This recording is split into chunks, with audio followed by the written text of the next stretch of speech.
Hello everyone, I am Vishali. कैसे हो आप सब? सो आज स्टार्ट करते हैं इंजीनियरिंग मैथमेटिक्स सैम 2, या फिर जो भी बच्चे ऑर्डिनरी डिफरेंशियल इक्वेशन में टॉपिक पढ़ना चाहते हैं, linear differential equation with higher order, उससे रिलेटेड आज ये पार्ट 1 है वीडियो का। इसके अलावा जो इसकी प्रीवियस वीडियो है वो आई बटन में और आपको डिस्क्रिप्शन में मिल जाएगी। जो भी बच्चे इंजीनियरिंग सैम 2 के हैं और इसको वॉच कर रहे हैं और आप चाहते हैं कि ये आपको जो नोट्स हैं, जो भी मैं आपको पढ़ाऊंगी या पढ़ा चुकी हूँ, वो आपको हैंड रिटन फॉर्मेट्स में मिले, तो आप मेरी ऐप में जाइएगा, वहां आप एक्सेस कर सकते हैं। साथ में व्हाट्सएप ग्रुप का लिंक भी डिस्क्रिप्शन बॉक्स में मिल जाएगा, उसको ज्वाइन करिएगा। व्हाट्सएप ग्रुप में आपके जैसे ही engineering first, second, third, fourth sem के स्टूडेंट्स रहेंगे, जिनके साथ आप अपनी और बाकी स्टडीज भी डिस्कस कर सकते हैं, और मैथ्स से रिलेटेड डाउट है तो मैं आपको आंसर करने के लिए अवेलेबल हूँ। अब स्टार्ट करते हैं इस टॉपिक को। इस टॉपिक में हम लोगों ने इससे प्रीवियस लेक्चर में डिस्कस किया था कि ऑर्डिनरी डिफरेंशियल इक्वेशन होती क्या है, ऑर्डिनरी डिफरेंशियल इक्वेशन को रिप्रेजेंट कैसे किया जाता है, ऑर्डिनरी डिफरेंशियल इक्वेशन का ऑर्डर क्या होता है, ऑर्डिनरी डिफरेंशियल इक्वेशन की डिग्री क्या होती है, ऑर्डिनरी डिफरेंशियल इक्वेशन कब लीनियर और कब नॉन लीनियर कहलाती है।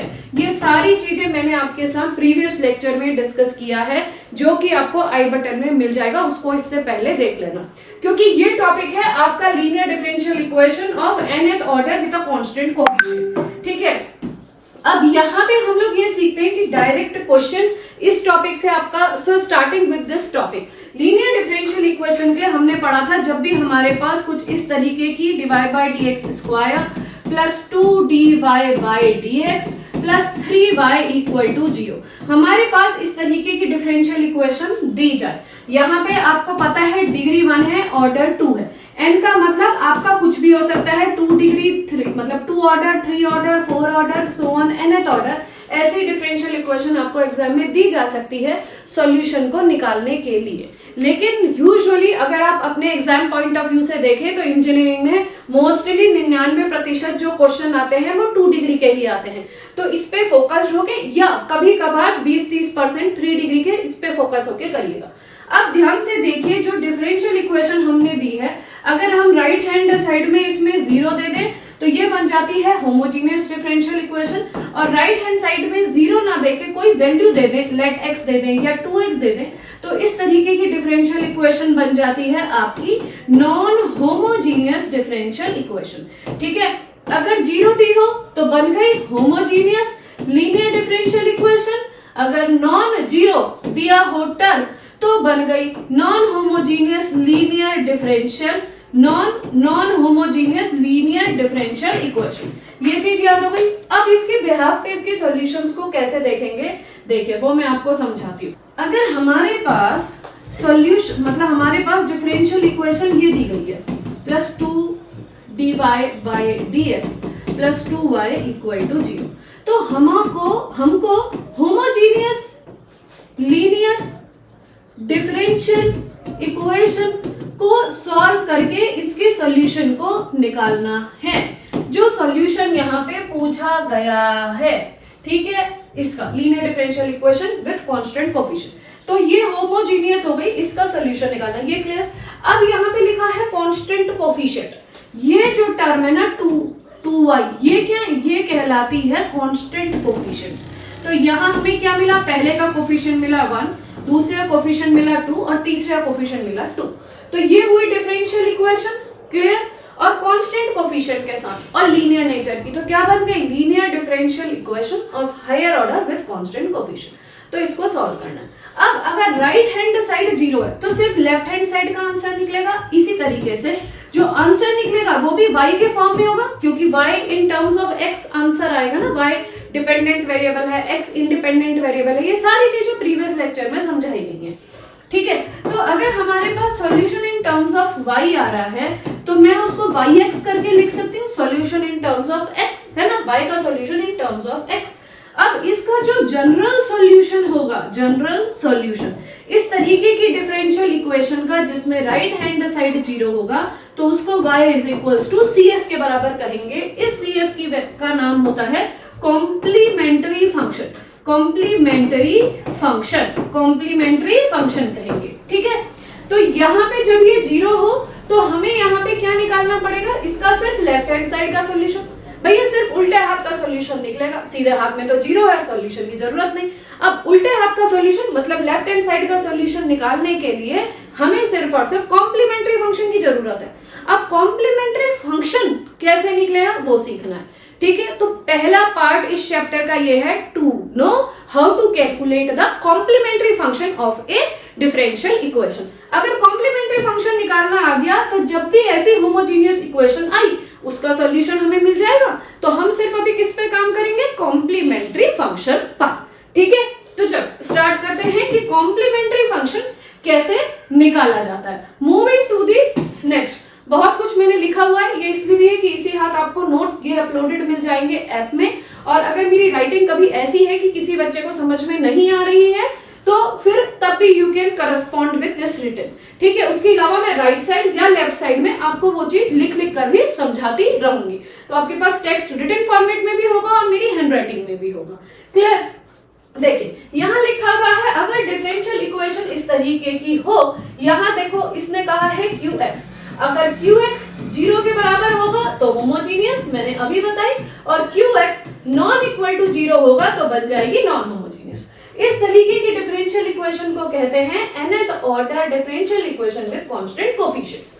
अब कोफिशिएंट्स क्या है इसमें, इसका कोफिशिएंट 1, इसका A1, इसका AN -1 AN, ये सारी की सारी AIs क्या होंगे, कांस्टेंट होंगे, वेरिएबल नहीं होंगे। मतलब x, sin x, cos x, 2x, x² ऐसे नहीं होंगे। इस तरीके की डिफरेंशियल इक्वेशन को homogeneous linear differential equation with constant coefficient कहते हैं। इसका जो जनरल सॉल्यूशन या जो कंप्लीट सॉल्यूशन होता है, अगर ये solution right hand side equal to non zero है, नॉन होमोजीनियस है, तो y equal to CF plus PI जैसी है। क्योंकि अभी मैं सिर्फ CF पे काम कर रही हूँ, होमोजीनियस पे काम कर रही हूँ, तो मेरा सॉल्यूशन कैसे दिखाई देगा, y is equals to CF जो हमारा कॉम्प्लीमेंट्री फंक्शन कहलाता है। जब मेरा QX 0 के बराबर नहीं होगा तो ये डिफरेंशियल इक्वेशन कहलाएगी non homogeneous linear differential equation with constant coefficient. तब मुझे यहाँ का भी आंसर निकालना है और यहाँ का भी आंसर निकालना है। तो दो आंसर निकलेंगे, होमो का और with respect of homo non homo का। उस समय हम उस आंसर को दिखाएंगे y is equals to CF plus PI के रूप में।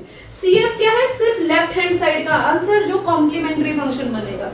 CF PI क्या बनेगा, CF यहां से मिला, PI यहां से मिला, तो दोनों का आंसर मिल गया, बन गया CF plus PI complementary function plus particular integral, जिनको जोड़ा और आंसर बना आपका कंप्लीट सॉल्यूशन जो बनेगा नॉन होमोजीनियस का।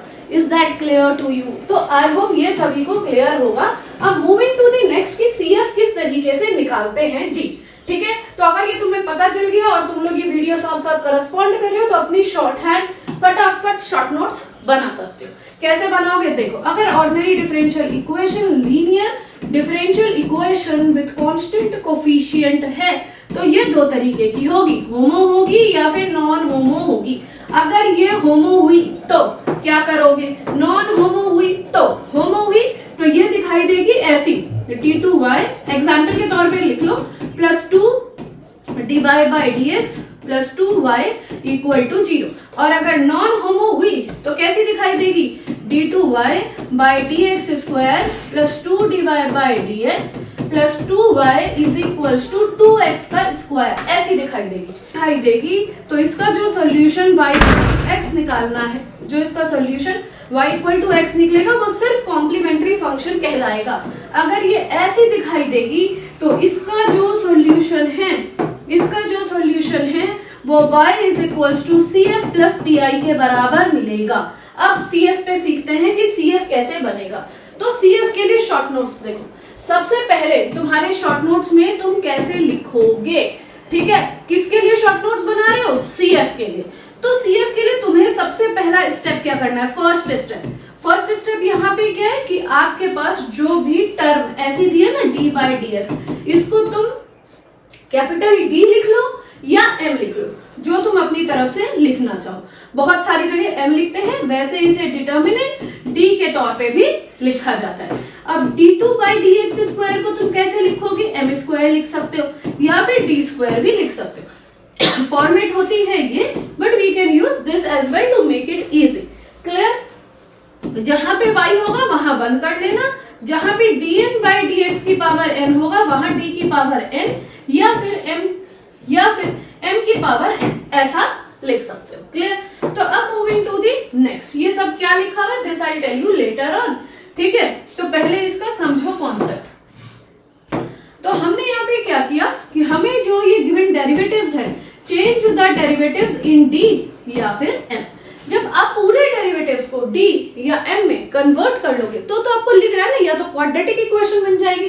अगर मेरी इक्वेशन ये हुई d2y by dx square plus 2dy by dx plus 4y equal to 0, अगर ऐसी डिफरेंशियल इक्वेशन हुई तो ये किस में कन्वर्ट हो जाएगा, m के स्क्वायर में, ये कन्वर्ट हो जाएगा 2m में, ये कन्वर्ट हो जाएगा 4 में। अब ये क्या बन गई, दिस इज द क्वाड्रेटिक, ये क्वाड्रेटिक बन गई। अब इस क्वाड्रेटिक के मुझे क्या निकालना है, सॉल्यूशन। सो सेकेंड स्टेप क्या बना, to get the solution, to get the solution या फिर roots of equation, roots of equation जो जनरेट हुई है। तो ये इसका सेकंड पार्ट हो गया। अब रूट्स कैसे बनेंगे, बना लो, m प्लस 2 का होल स्क्वायर इक्वल टू 0। तो इसकी वैल्यू क्या आई, m equal to -2 are the roots of equation. समझ में आया? तो सबसे पहला स्टेप क्या समझो, क्या linear differential equation constant coefficient है? हाँ जी, कंफर्म हो गया। कितनी डिग्री मतलब कितने ऑर्डर की है, 2 ऑर्डर 3 ऑर्डर, तो क्वाड्रेटिक है या पॉलिनोमियल ये पता चल गया। जितने भी डेरिवेटिव्स के टर्म है या तो कैपिटल डी में कन्वर्ट कर दो या कैपिटल एम मतलब एम में कन्वर्ट कर दो, उसके बिहाफ पे एक इक्वेशन जनरेट हो जाएगी। उस इक्वेशन के निकालने हैं रूट्स। तो 2 स्टेप बने, पहले में कन्वर्ट होगी equation in terms of F M और इन टर्म्स ऑफ दी, और दूसरा स्टेप है टू फाइंड द रूट्स। अब हमारे पास दूसरा स्टेप हुआ टू फाइंड द रूट्स। हमें रूट्स मिल गए। अब जो रूट्स मिल गए ना यार, ये तो फाइनल हो गया ना, क्योंकि तुम्हें तो रूट्स ही मिल गए। अब रूट्स को कैसे लिखें ताकि सॉल्यूशन बन सके, तो that is the third way, how to write the roots in the form of solutions, जिसके लिए इसके 4 केसेस जनरेट होते हैं। मैं आपको एक एक करके केस बताती हूँ, फिर हर एक केस पे 1 से 2 से 3 क्वेश्चंस को डिस्कस करेंगे। ठीक है, अब यहाँ पे हमारे 2 स्टेप हो गए, और तीसरा स्टेप है to write these given roots in the form of equations, उनको इक्वेशंस के फॉर्म में लिखना। ये 3 स्टेप आपको मिले। पहला इक्वेशन को m के टर्म में कन्वर्ट करना या d के टर्म में कन्वर्ट करना, दूसरा to find the roots, and तीसरा to write the roots in the form of the solution, in the form of the equation, जो y इक्वल टू cf, वो cf का काम करेगा। ओके, तो हमारा पहला step, convert the given differential equation into this form. Okay, and then आप इस पर्टिकुलर पार्ट को क्या कह दोगे, f of b equal to q of x, या क्या कह दोगे, f of m equal to q of x। इस तरीके से आप इसको अपनी अंडरस्टैंडिंग के लिए लिख सकते हो। कभी बच्चों को d में प्रॉब्लम होती है तो इसलिए हम m में भी लिखवा देते हैं, कोई दिक्कत नहीं है। क्लियर? ये इस तरीके से आप इसको कन्वर्ट करोगे, जो मैंने अभी आपको प्रीवियस मोमेंट पे समझाया ना। ऑक्सिलरी इक्वेशन, जो हमारी इक्वेशन बनती है ना, क्वाड्रेटिक इक्वेशन या पॉलिनोमियल, उसको कहते हैं auxiliary equation of it derivative. तो auxiliary equation by the help of the operator put equal to 0। तो हमने इसको क्या करा, ऑक्सिलरी इक्वेशन को 0 के इक्वल पुट किया। अब क्या फाइंड करना है, तीसरा स्टेप, रूट्स फाइंड करने हैं। उस ऑक्सिलरी इक्वेशन के रूट्स निकालें और रूल्स के अकॉर्डिंग सॉल्यूशन को बताएं। That is the third step.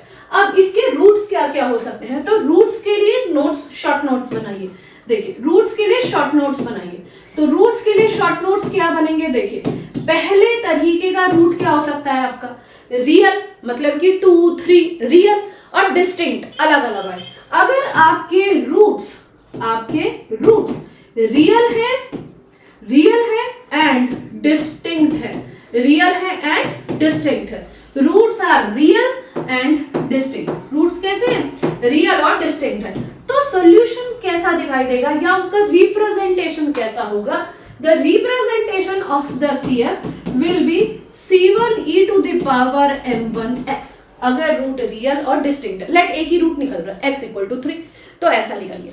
2 निकल रहे हैं, m1 and 2, तो कैसा बनेगा, C1e to the power m1x plus C2e to the power m2x, ऐसा दिखाई देगा। मैम पॉलिनोमियल है, 3 रूट मिल गए, चलो भैया पॉलिनोमियल है तो बना लो, C1e to the power m1x plus C2e to the power m2x plus C3e to the power m3x, 3 root मिल गए, हिसाब से ये वैल्यू आ जाएगी। तो पहला शॉर्ट नोट में क्या लिखोगे, रूट्स रियल एंड डिस्टिंक्ट या रियल प्लस डिस्टिंक्ट, और इस तरीके से उसका रिप्रेजेंटेशन होता है। Is that clear to you? साथ साथ नोट्स बनाते चलिए। अब आते हैं नेक्स्ट स्टेप पे। क्या है, रियल है प्लस रिपीटेड है।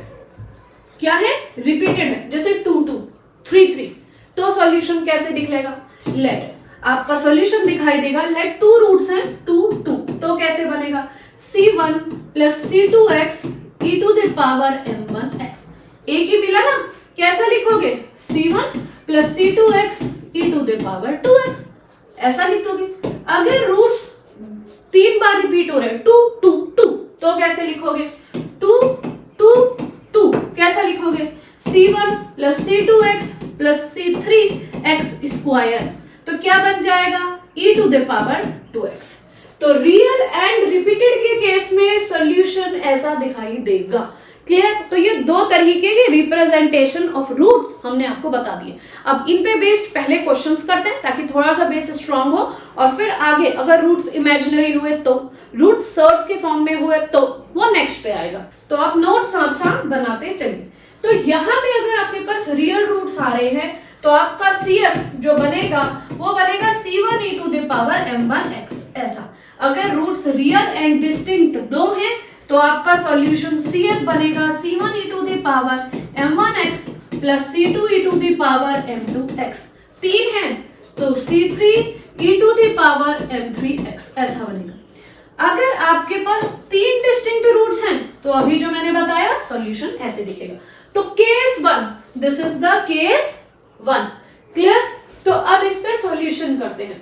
देखिए हमारी जो डिफरेंशियल इक्वेशन है ये है d2 बाई dx स्क्वायर, इसको हम क्या लिख लेंगे, m square. So m square minus 3 plus 2 equal to 0। इसके रूट्स निकालोगे तो m square minus 2m minus m plus 2 equal to 0। m common लो तो m minus 2 minus 1 m minus 2 equal to 0। So m minus 1 m minus 2 equal to 0। तो roots बन गए आपके 1 और 2।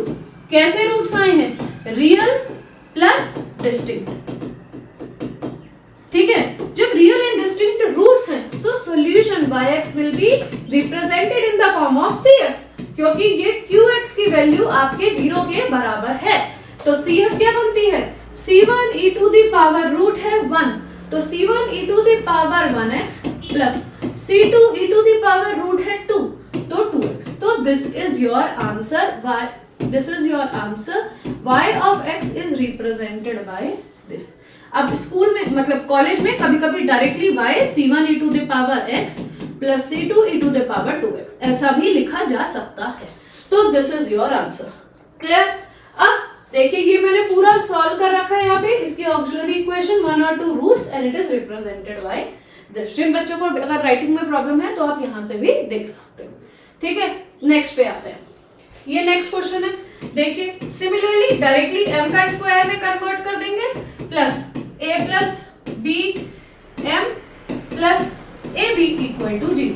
अब इसके रूट्स कैसे बनेंगे, m square plus am plus bm plus ab equal to 0। It will be by m plus a plus b m plus a equal to 0। तो रूट्स क्या बने, minus a and minus b। Distinct, real और distinct, वहां पे दिया होगा कि a and b are real numbers, ऐसा दिया होगा, या a and b belong to, कुछ फॉर्मेट दी होंगी वहां पे। सॉल्यूशन क्या बनेगा, c1 e to the power minus ax plus c2 e to the power minus bx। Clear है? सॉल्यूशन यहाँ पे दिया हुआ है, इसको चेक कर लीजिएगा। ये आपको मेरी ऐप में नोट्स जहां डालूंगी वहां पे मिल जाएंगे। व्हाट्सएप ग्रुप से जरूर जुड़िए ताकि आपको कोई और अपडेट चाहिए तो आप इंजीनियरिंग से रिलेटेड मुझसे ले सकते हैं, या और जो बच्चे जुड़ेंगे उनसे ले सकते हैं। इसको ऐसे होमवर्क रखिए, मुझे करके दीजिएगा। ये बनेगा m का क्यूब माइनस 13m प्लस का 12 इक्वल टू 0। अब इसके रूट्स कैसे निकाल सकते हो अगर कंफ्यूजन है तो पहले 1 पुट करके देखो। m की जगह अगर मैं 1 लेती हूँ लेट, तो 1 माइनस 13 प्लस 12 इक्वल टू 0। तो इसका मतलब m माइनस 1 इसका एक रूट है, it has 1 root as m minus 1। m-1 इसका, it has one root as m-1. अब m-1 से इसको डिवाइड करके देख लो, m का cube -13m plus 12, m square से मल्टीप्लाई करो तो m का cube -1m square, changing sign minus plus, so it will be plus m का स्क्वायर -13m. यहाँ पे आप m ले लीजिएगा तो इट विल बी m का स्क्वायर माइनस m, ठीक है, माइनस प्लस, सो ये कैंसिल हुआ, ये हुआ -12m, ये हुआ +12, ठीक है.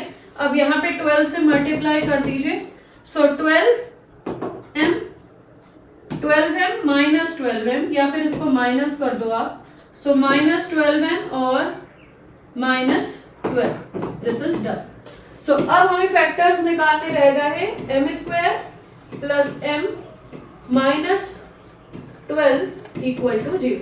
तो 4 और 3 पता है सभी को, m² plus 4m minus plus 3m, sorry -3m, इसको माइनस कर लेते हैं, -3m -12 equal to 0. Clear?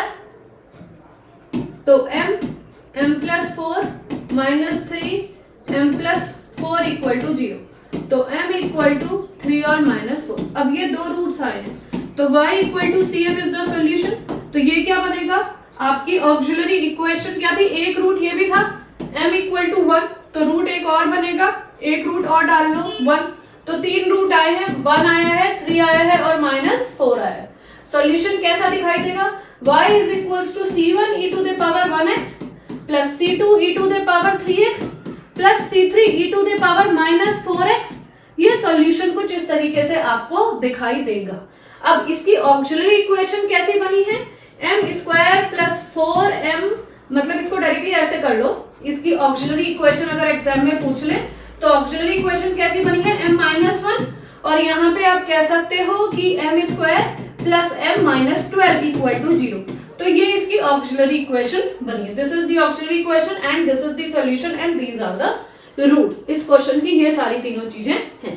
Clear? Moving to the next, यहाँ पे ये पूरा मैंने सॉल्व करके आपको दिखाया, ये इसकी ऑक्सिलरी इक्वेशन है और ये इसका सॉल्यूशन बनेगा. c1 e to the power x plus c2 e to the power 3x plus c3 e to the power -4x. Moving to the next, case 2. मैंने आपको बताया ना, केस 2 में अगर रूट्स रिपीटेड हो तो सॉल्यूशन कैसा बनता है, स्टार्टिंग में ही बताया था, दो तरीके के सॉल्यूशन बताए थे, रियल प्लस डिस्टिंक्ट पहला सॉल्यूशन, दूसरा सॉल्यूशन था रियल प्लस रिपीटेड. डिस्टिंक्ट में सॉल्यूशन आता था c1 e to the power m1x plus c2 e to the power m2x. अगर दो रूट्स हैं, 3 है तो आगे बढ़ते जाओ.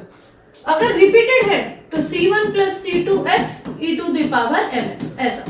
3 है तो c1 plus c2x plus c3x का square e to the power mx, ऐसा सॉल्यूशन दिखाई देगा. तो यहाँ वही लिखा है कि अगर रूट्स रिपीटेड हैं, दो रूट्स है mm के फॉर्म में, तो answer c1 plus c2x e to the power mx आएगा. अगर 3 रूट सेम और रिपीटेड है तो c1 plus c2x plus c3x square e to the power mx. Root का आंसर इस तरीके से होगा.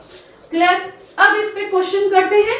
सेम फॉर्मेट है, ये बच जाएगा m² -4 प्लस 4 इक्वल टू 0. ये तो पता है, यहाँ m बना लो, तो ये बन जाएगा m प्लस 2 का होल स्क्वायर इक्वल टू 0. ये माइनस है तो यहाँ माइनस डाल दो. ठीक है, तो रूट्स क्या बन जाएंगे, m equal to 2, real plus repeated roots. तो solution, this is what, auxiliary equation. Auxiliary equation, this is what, real and repeated roots. Solution क्या बन जाएगा, y is equals to CF, complementary function के form में, y is equals to c1 plus c2x e to the power 2x. ये आपका solution होगा. Clear है? Moving to the next. देखो यहाँ पे मैंने सॉल्यूशन, ऑक्सिलरी इक्वेशन और रूट्स एंड सॉल्यूशन सब आपको बता दिया.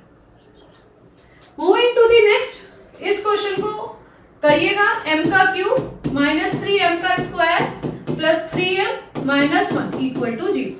कॉमन नहीं है, पुट करके देखते हैं m की वैल्यू 1, पुट किया m इक्वल टू 1 तो क्या बन जाएगा 1 माइनस 3 प्लस 3 माइनस में 1, कंडीशन सेटिस्फाइड। तो m माइनस 1 इसका एक रूट है, it has one root as this and this is what auxiliary equation. ठीक है, अब इसका रूट m माइनस 1 है तो सेम m माइनस 1 से डिवाइड कर दो रिमेनिंग इक्वेशन को, m का क्यूब माइनस 3m का स्क्वायर प्लस 3m माइनस 1। इसको सॉल्व कर लेना, इसमें आपको जो रूट्स मिलेंगे उनको चेक करके सॉल्यूशन देख लेना। मैंने यहाँ पे कर रखा है, इसके रूट्स आपको 1, 1 और 1 ऐसे रूट्स मिलेंगे। ये रूट्स मिलने के बाद आपको पता है कि 3 बार रिपीट हो रहे हैं, तो सॉल्यूशन जो बनेगा, जो आपका सॉल्यूशन बनेगा y is equals to CF, वो कैसा लिखा जाएगा C1 plus C2x plus C3x का square e to the power 1x, या डायरेक्टली आप x भी लिख सकते हैं। ठीक है, अब इसी तरीके से जो केस 3 है for imaginary roots, case 3 for imaginary roots and case 4 for surds, वो हम नेक्स्ट लेक्चर पे करेंगे। आपको ये लेक्चर कैसा लगा, आपको समझ में आया या नहीं समझ में आया, प्लीज कमेंट के द्वारा जरूर बताइएगा। आप किस इंजीनियरिंग कॉलेज में पढ़ते हैं और आपके सिलेबस में ये सेम 2 में है या नहीं है, या which more type of subjects you want me to explain you, please वो भी कमेंट के द्वारा जरूर बताइएगा। So thank you for watching this video.